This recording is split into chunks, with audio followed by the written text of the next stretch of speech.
உபயோகப்படுங்க. இதில் நம்ம எப்படி பூஜை பண்ணலாம் அப்படின்றத பற்றி நான் சொல்கிறேன் பாருங்கள். ஃபஸ்ட்டு அரிசி எடுத்துக்கோங்க. பச்சை அரிசி, ஸ்டீம் அரிசியெல்லாம் போடக்கூடாது, பச்சை அரிசி தான் போடணும். பச்சை அரிசி எடுத்துக்கோங்க. இல்லை அரிசி கொட்டிக்கோங்க.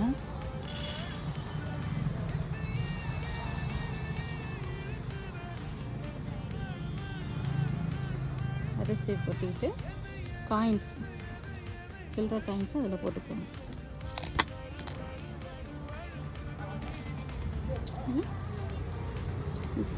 கவுளு, சோழின்னுவாங்க, அந்த கவுளையும் அதில் போட்டுக்கோங்க.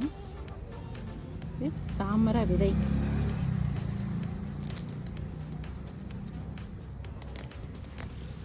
இது வந்து கோமதி சக்கரம், கோமதி சக்கரம் இதுவும் போட்டுக்கோங்க. ரொம்ப விசேஷம் இது.